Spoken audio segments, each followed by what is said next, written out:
Okay, so I'd love to welcome you all to this Lunch and Learn with Symphony 7. As you all know, Symphony 7's a business community and we're all about using profit as a force for good. And today I'd love to introduce Ronan Leonard from Trnsform. Ronan is going to be sharing with us and he's put together a great presentation, which actually is a presentation with some discussion and an opportunity for everyone to get involved. So please feel free to use the chat function to ask questions, and then we'll have an opportunity to discuss and do some breakout rooms and all sorts of fun things. So Ronan, I'm going to hand over to you to introduce yourself and get us started. Lovely, thank you, Jenny. So let me just straight away share the slide, and we'll start straight into this. So on behalf of Symphony 7, welcome to this Lunch and Learn on Symbolic Capital. So today, what you'll learn is exactly what is Symbolic Capital, because I know most of you probably have never heard of this before, why it's so important, how to understand and measure yours, and then finally, some actionable steps to increase it. So today's session is for business owners who want to increase their prices. Hands up who wants to do that. Increase their referrals and recommendations to accurately predict your future growth, or to sell your business at a higher price than you would normally get. So this session really came out of one simple question, and it was something that I was asked to somebody in this room, and we'll talk about this later. How do you start a business in the middle of a pandemic with no website and no paid marketing, and on top of that, exceed your expectations and your growth targets? And today you're going to find out how to do that.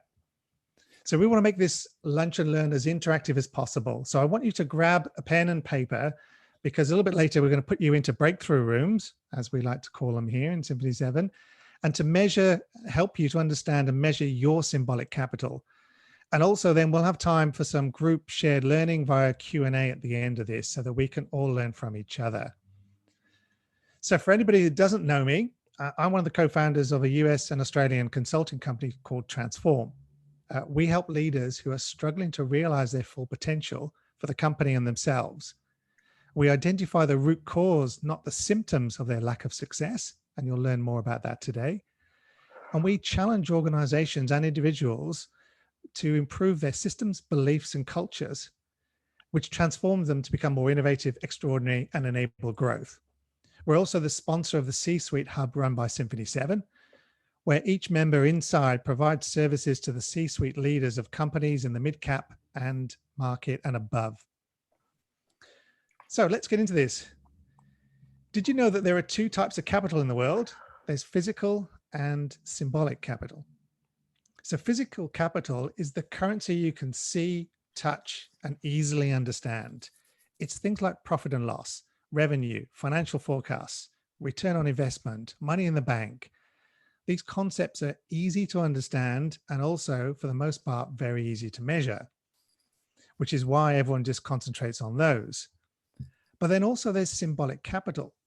Now you can't touch this, but it's just as real. And if you know how to, it's just as measurable. So these are things like your authority, your credibility, your reputation, your experience and expertise, and even your intellectual property. All of these things combine to give you your symbolic capital. So is anyone here in the finance and investment industry? Just put your hands up if you are, or put in the chat that you're in that. Okay, cool. So one of the things that you hear all the time on advertising in the investment space is that you've heard this saying that past performance is no guarantee of future results, right? That's what they tell you all the time. So if profit and revenue and financial results are all about the past and backward looking, how do you accurately predict your future revenue? As I said, most people tend to ignore symbolic capital, and instead they fixate only on what they can see. And as a result, they miss out on a huge value of investing in and improving their symbolic capital, because this symbolic capital is your forward lead indicator, and it's something that eventually converts into physical capital. So we say that measuring physical capital is hindsight, and symbolic capital is your foresight. So if we take a look at the success in our lives, everything leads back to just one thing. It's relationships. And if you look at these bubbles, they're different for everybody else. But it's the bubbles here that you expand that really give you that symbolic capital. So for a lot of people, it's clearly your customers, it's your business colleagues, it's your networks, it's community, partners. It can be the profession you're in, the friends that recommend people. If you think about community, so many businesses end up getting business from, they might be at the cricket club with their school, and they find out that somebody there becomes a customer. They might sponsor a footy team, their local footy team, or be known in that community. These all interlink the professional networks. When we go out networking, Symphony 7 is partly a networking relationship within that as well. The people you know in the industry that can refer people to you, give you business, the partnerships you create, all of these things are intangible, but your symbolic capital. And as you work to improve them and grow them and figure out which ones are the most important to you, you can then start to understand what that relationship is, whether it ties back into the profits. So all of these things are something that you either have or should be investing in. And within these relationships and these networks, there are three key components to this. How trusted are you? Because trust and profit are codependent. If people don't trust you, they're not going to refer to you. If clients don't trust you to deliver on what you do, you're not going to get repeat business or referrals. What's the level of confidence that this is something externally that other people have about you and your business? What's the confidence within that? Because we know that if you truly understand somebody else's business, you're able to refer people to them. If you're confident that they're going to do the right thing and they're going to look after that referral, you will then give them access to your network. So it's all about confidence and that external capacity for you to deliver on that. And then the third one is influence. The more influence you exert, the more you're able to charge. So when you look at these three things, what level of trust do you have within each of these networks? How trusted are you with your customers? How trusted are you within your community, your profession, your industry, your other business colleagues? Because relationships, we know, lead to word of mouth, higher price points and referrals because of that reputation, influence, trustworthiness, and this becomes your brand recognition. You just become known. So as a quick example, if you're a professional services firm, the price you charge is heavily influenced by your standing, which is your trust, confidence, and influence, as much as the actual service you provide. Because the more you're trusted and referred and the more you have influence within there, the higher prices you charge. Without those, you can't just put your prices up and expect customers to pay that, because it's not just about the service. So people tend to fixate on having a lot of store and value in how good they are, but without the external influences of the symbolic capital, it doesn't matter. You end up being the world's best kept secret. So you could be amazing at what you do, but if you haven't worked on your symbolic capital, not enough people will know, like, and trust and refer you. So one of the easiest ways to split this up and show you how this all works is to just use a simple diagram we call market position. Everything below the line is really transactional, price-driven markers. So for example, marketing is often interruption marketing. You're marketing to people that don't know, like, and trust you. Sales activity is often the same as well. Sales is predominantly about convincing people that they should be buying from you. And then also a lot of companies get stuck on features and benefits. They're trying to convince people that we've got the best feature, we've got the best benefit, this is why you should be buying from us. But all of these are below the line activities, and they're all price driven, and they're all transactional to a lesser or greater degree. It's not the only defining factor, but it's a huge part of it. See, above the line is where we see the real value drivers of a business. So we're talking about referrals, recommendations, as I said earlier, your authority and reputation. There's a stat that B2B companies with referrals experience a 70% higher conversion rate than if it was just through marketing or just through sales or features and benefits. Also from there as well, if you look at a website, websites on average have a 2% conversion rate. It's because there's no relationship there and there's no symbolic capital. You're expecting strangers to come to your website, no matter how good your testimonials are and your features and benefits and all the things that you tell people you're great at, you end up with just a 2% conversion rate on your website. And paid marketing is somewhere between in the teens and the single digits.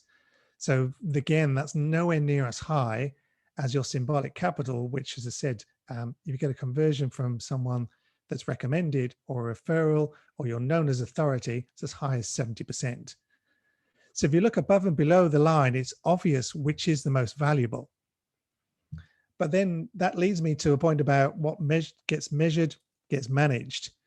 And I'm guessing that both of you know your sales and marketing conversion rates. Sometimes you obsess over those. If I can just increase my conversion rate on the website from 2 to 3%, I get 50% more leads. Great. If I can convert my Facebook marketing from 4% to 6%, again, I got a 50% increase in leads. But then how many people actually measure their symbolic capital above the line? How many sort of have any kind of program that looks at referrals, recommendations, and how to measure and increase their authority? These value-driven relationships are the core underlying way that you grow a business. And the same thing really is for selling a business or raising capital, because you need a story that's bigger and more important than just the numbers. So if you're looking to sell a business and you want to sell it for 5 times what you think the revenue is, how do you measure and tell a story that tells you something other than just marketing and sales and the features and benefits and those numbers? Because most of us create a business and then we want to exit it. And the only way to really get the value of what we think it's worth is to be able to tell a story beyond just the numbers. Because most people will just look at the hard numbers and go, well, I can't see the value here. I'm not paying 5 times this, not paying 3 times EBIT, because I don't understand the true hidden value you have within this business. All those years of, as I said, the relationships you have within that. So it's also the reason you can't reverse engineer or easily replicate someone else's business model, because you aren't aware of their hidden value and the results of their symbolic capital. And when we start out a business, we're nearly all in the bottom activity here of features, benefits, sales, and marketing. And it's only as the business grows and we start to get that first lot of revenue and the first couple of years in business that we can start to think about referrals, recommendation, and authority. But then what most people don't do is they don't transfer the measurements that they started with, which is marketing, sales, and features and benefits, the below the line. They don't ever make the switch and then start to measure the above the line, which are the true drivers of the value. So when we start getting away from transactional and more into this relationship, we're able to shift our focus above the line. So welcome to the Trnsform Matrix. I'm guessing all of you pretty much know the scene from the Matrix when Neo is offered the red pill or the blue pill. A choice between revealing an unpleasant truth, which is how much symbolic capital do you really have, that's the red pill, or to remain in blissful ignorance and just to measure your dollars and your revenue and your turnover in just that black and white physical capital, which we represent with the blue pill. So in the chat box, I want you to type in red pill if you want to go inside the matrix. Give it a couple of seconds to do that.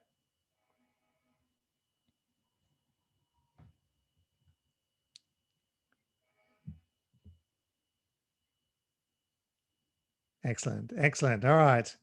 Okay, let's take the pill and we'll drop into the matrix.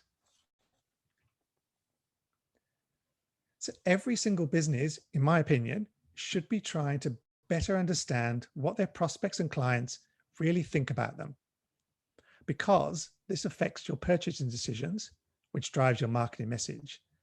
This affects how valuable you are. your pricing, your lifetime value, profit margins, a lot of those things that we talked about, which are the physical capital. And this also affects how likely they are to continue to be a customer, because you're paying attention to the trust and the relevancy.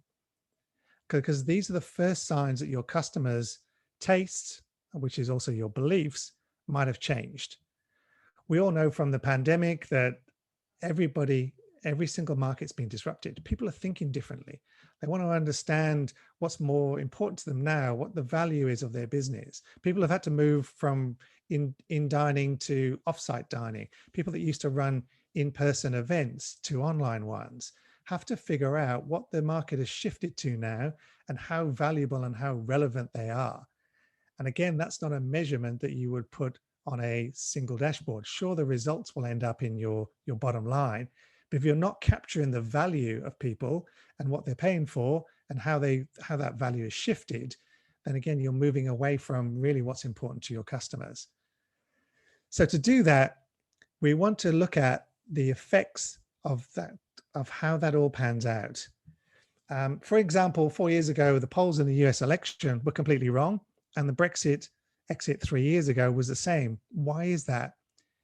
It's because polls only measured what people say, not what they did, and seldom what they believe. So to get a true understanding, you need to know what people believe, what people say, and what people do. And this gives you a deeper understanding of the true strength of these relationships that you have. Because without that, again, you're just in the transactional marketing features and benefits, and you don't really get to understand what's important to people. What are they saying? What do they believe? What do they actually do? So to better understand your value, you actually don't need to have a really big marketing research company to create large surveys and focus groups.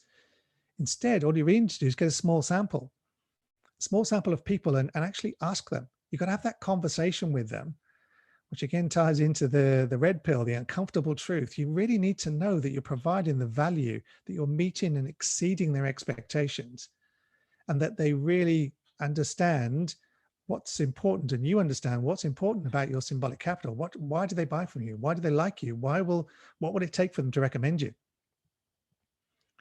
Because if we don't do that, what we end up with is just online surveys. And what they don't do is they don't address all three aspects of this. They don't really get to what people believe, what people say, and what they do. Because we want to measure what they do, not what they say, which goes back to the polling and doing that.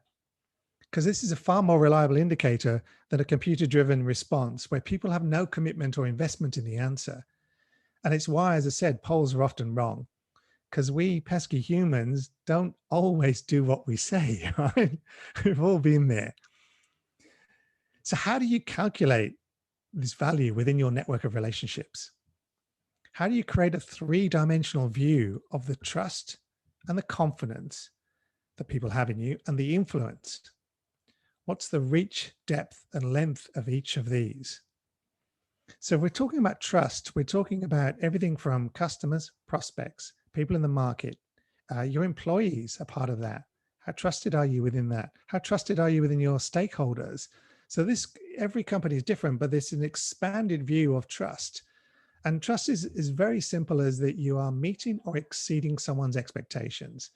And when you're exceeding someone's expectations, you definitely move into the realm of people being somebody that's going to refer you, that's going to recommend you, that's going to endorse you.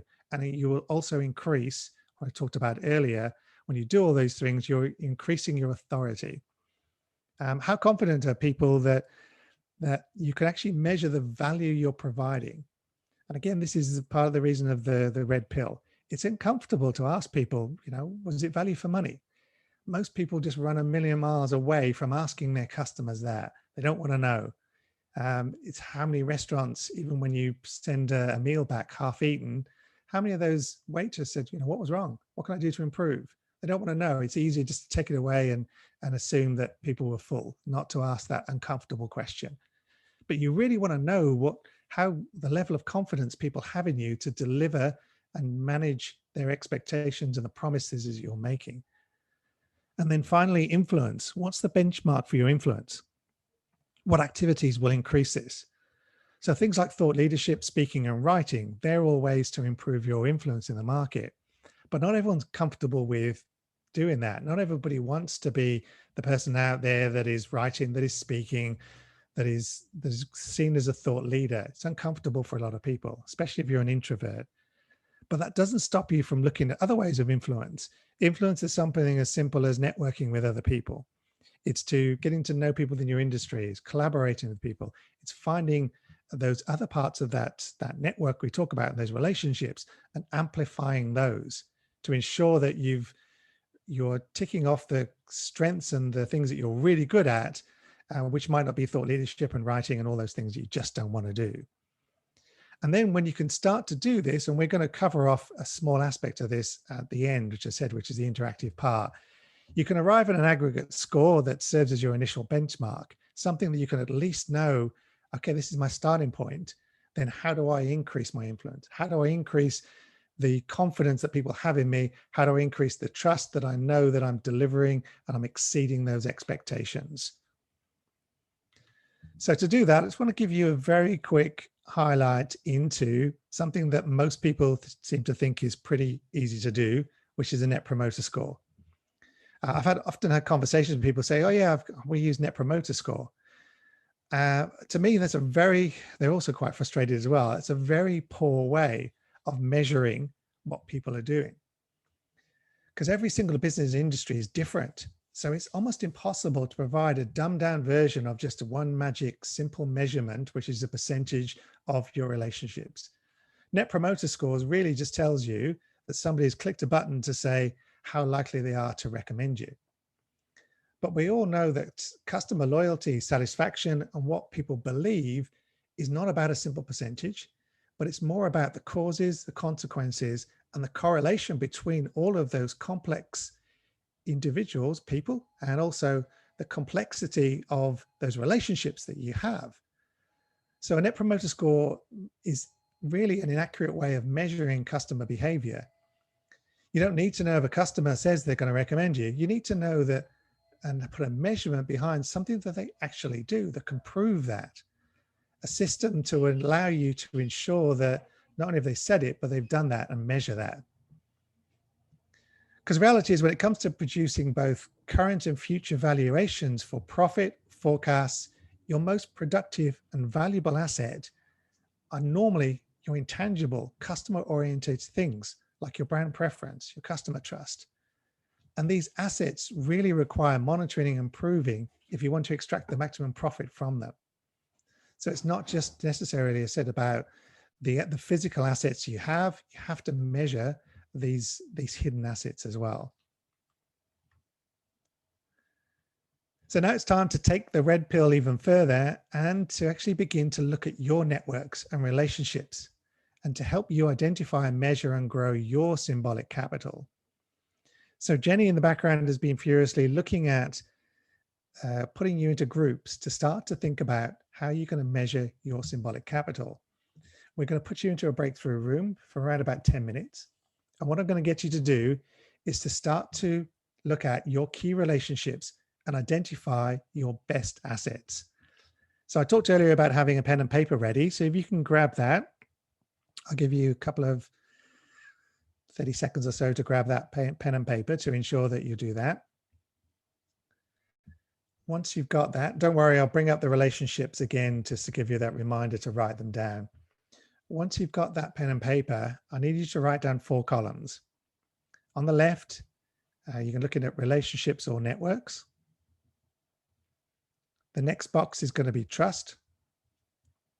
The one after that is going to be confidence. And then the 4th column is going to be your influence. I'll repeat these again for people who are still getting the pen and paper. And then from there, let's go back to those. You want to start look at which are the important spheres of influence that you have. Which are these trusted relationships and networks? So write these, as many as apply to you, and you can see some benefit in measuring those on the left-hand column.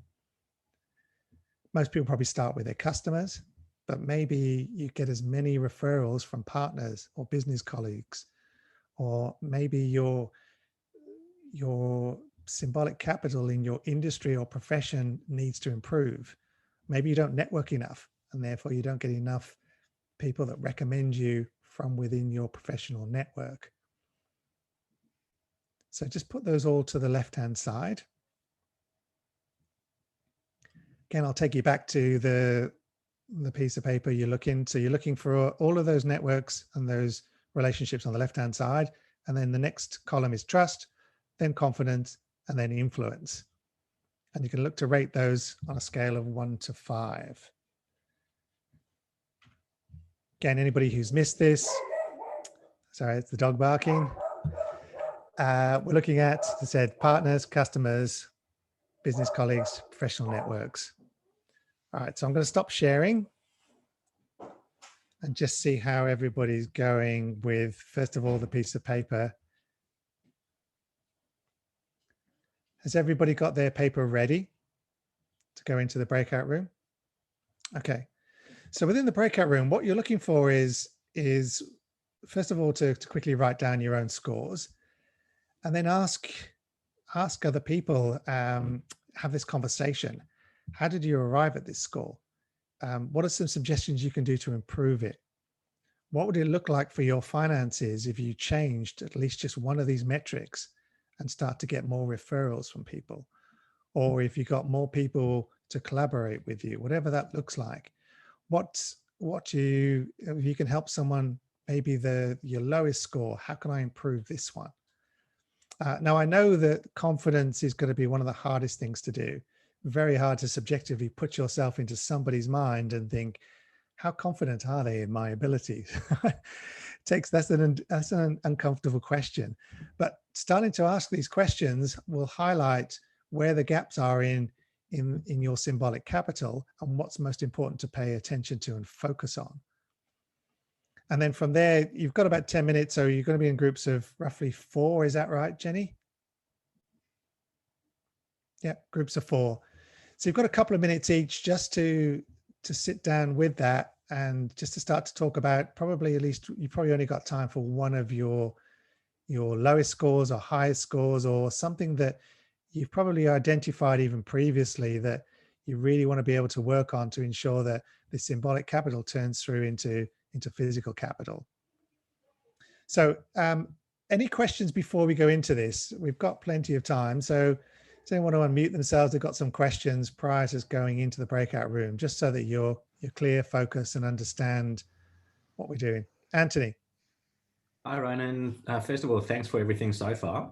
I just want to double check that the column headings across the top are relationships, trust, confidence, and influence.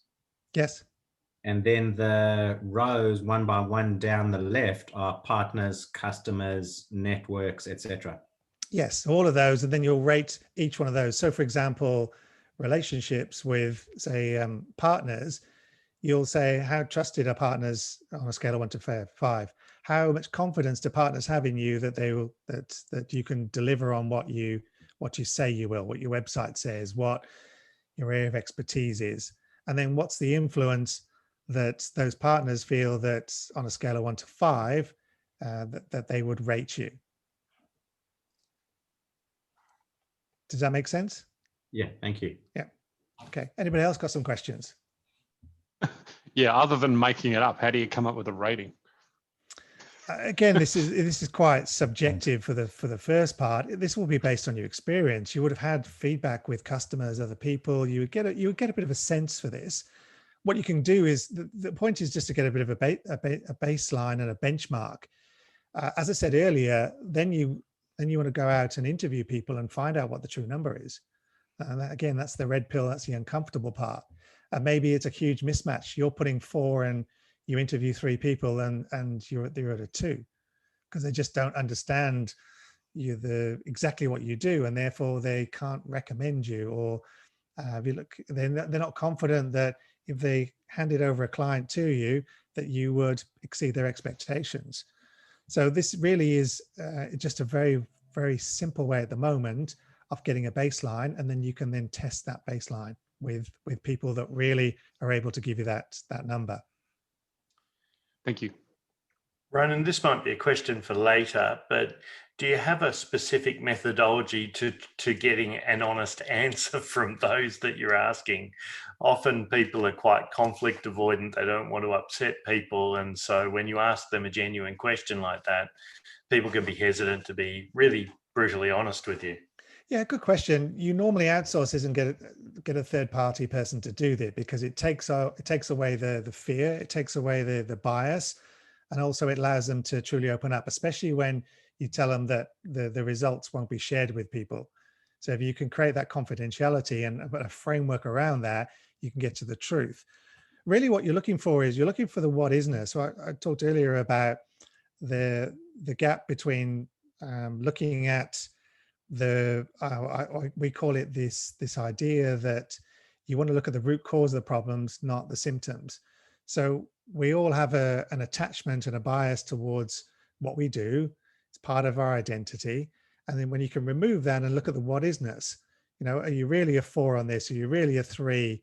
And let's dig a little bit deeper. Let's get to the uncomfortable truth, find out your baseline, and then, okay, great, we can improve that now. So that's the reason behind this, and the reason that you get someone as a third party, so that you take away that leading question. I was watching a show the other day, and they were doing a turnaround in this hotel, and the owner of the hotel was given this advice that you need to change the name. So she sat down her 6 junior staff and said, "I think this idea is terrible. What do you all think?" And they all agreed with her. Because she's the boss, she framed the question in such a way that they had no choice. So that type of, and she probably didn't even know she was doing that, but she set the whole premise around that one question to set people up to fail, or to come up with what she wanted to hear, which is, "Oh, this is a terrible idea." So that's just one example of how, if we're too close to a problem, we can't see it, but also we can't frame it correctly. Who else has got some questions before we go into the room, just so that we can do that? Yeah. Appreciate inquiry. Yes. Yeah. I like that. Now, Dia, I know that this is an area that you are heavily focused on, because I read the book that you gave me several years ago about helping people to really sort of create gifts around referrals and making a whole referral engine. So aspects of this will be very true to your heart. Is that correct? Absolutely. I love it. Yeah, definitely. 80-20, we like to pay 80 above the line and 20 below the line. Yeah. You talk about the marketing. Yes. Yeah. So do the aspects of that ring true to you? Absolutely. Yeah. All right. So again, before we go into the breakout room, any more questions just around? Can you, and this is maybe a stupid question, I'm just struggling to sort of draw a line between the difference between the writing around trust and confidence, because to me, trust is they trust that what I say I'm going to do. And the confidence is that I'm actually going to do it. So they're very similar, or am I missing something there? Confidence really is in your ability. So there is a subtle difference between the two. How confident am I this person will actually do the work? Do I trust someone? It is a little bit different. I might trust them explicitly. I might, give them the keys to my house, but I'm not confident that they actually do an amazing job. So they are two different things when you look at them that way. So they sound similar on paper, but you start to think of it that way. Do I trust this person? Yeah, great person, love them. Do I know enough about their service to be confident that they can exceed someone I recommend's expectations? I don't know. I don't know enough about them, maybe. So that's how the two things are subtle but different. So trust is really more about the personality, whereas the confidence comes down to their ability or skill, the technical deliverables, being able to do it. Awesome. That makes sense. Thank you. Ronan, I've just got one question. You talked about getting a third party to do this with your customers, your business partners, etc. Would you do that? Because we use a mix, and I've always wondered, would you do that face to face, or would you do something like on SurveyMonkey, or utilize the tool to do that? Again, SurveyMonkey is a click and everything. You're looking for something deeper than that. You're looking for what they believe. Yeah. And often you don't get that without a face-to-face or a Zoom face-to-face conversation with people. You're looking for tone, you're looking for body language, you're looking for potentially follow-up clarification of that. Whereas a survey is very black and white. Sure, every single survey is the answers are really dictate what the results are, because you come in with a certain bias, just even how you language a question, which doesn't give you the subtle nuances from that. So you really are looking for beliefs, underlying beliefs around that. And so a survey on its own is only that indicator. As an example, I said the Net Promoter Score, you could have a 95% NPS. And then if you actually ask all those people, say 100 people clicked on that, how many of them did actually recommend you? Oh, 5. So they've clicked that they're likely to recommend you, but they haven't actually followed through with that intention and done it, which makes the score useless. It's a vanity metric that you put up and go, yeah, we got a Net Promoter Score of 95%. But how many people actually then followed through and delivered on that? Probably nowhere near that number. So it's great. It's great to put on that on the website, and it builds a little bit of influence and trust, but it doesn't drive your business forward if people aren't actually doing that. So if referrals are a huge part of your business, you would actively create something that measures it right the way through. How many people then actually referred it? What does that look like? Dear probably has programs that then includes a present to give someone a recognition, a thank you, that ties it back and closes the loop. So that's just one idea of if you're really looking at referrals, you want a whole program that measures it from end to end so that you know that it's working. Yeah, awesome. Thank you. Any other questions before? Yeah, Ronan, sorry, I've got a question. Have you got any tips on how you would distinguish between a customer rating you, if you like, as a business versus the experience they might have or the relationship they might have with, say, the sales rep that calls on them? So particularly in larger organizations where you might have sales or account people managing a major account. So the person that they see and they interact with mostly is that individual. So sometimes what can happen is the perception of good, bad, or otherwise will be with the person rather than the organization. Whereas in those larger organizations, I expect what we're trying to see is, do the alignment or the favoritism, the strengths and the weaknesses, as you've put it, between the two organisations. Certainly, you'd need to rate both, but I'm just asking, are there any tips that you've got on how you might be able to separate the two? It's a good question. Clearly, every organisation is made up of individuals, right? We're the sum of all those parts. So it's very hard to separate the two. If you had a bad experience with a customer service rep or a salesperson, then that reflects on the whole company. It's almost impossible to separate the two. What you can do is, if I'm hearing it right, are you saying that if someone has a bad experience, how does then the company, if they have a bad experience with a person, how does the company build that trust back up? Is that what you're asking? Or how, the company itself, it's a bad experience with that individual person, which is clearly an issue, but the company overall might be fine. If you take that individual out. So how do you get the picture between the organisation, or the distinction between the organisation's performance versus the individual? It would depend on the relationship between that. Is every time you don't either meet or exceed your expectations of your customers, you lose a small amount of trust. Whether that trust is implicitly tied to that one individual or the organization, it's almost impossible to differentiate between the two. But without a specific example, I'm struggling to figure out exactly how to answer this question. I think probably what you're saying is the more information you collate, that'll paint the picture for the organization up or down or average, and then the individual is the individual score, and that needs to be addressed as it needs to be addressed. Yeah, a symbolic capital dashboard is probably 6 or 7 different key indicators, and what we'll do after this, we'll look at probably just one for you. So don't want to overwhelm it, but we'll just look at just one. What's your magic number? One thing that'll drive it forward. But it's a composite picture really of multiple things. You're talking about probably one instance where you can still repair trust, from an individual, or if that individual leaves and they're a key important person, you want to make sure that the organization doesn't suffer because your gun salesman leaves. So there would be ways around that to address that in a framework that you're creating. Yeah, okay. All right, guys, so let's get into the breakout room and you can start to sort of measure yours. What you're really looking for is probably just one number. What's the one specific relationship that you have that you'd like to work on, because you know that that will turn into your symbolic capital. So have fun in the breakout rooms, and we'll come back and we'll start to unpack some of these things and what you found out.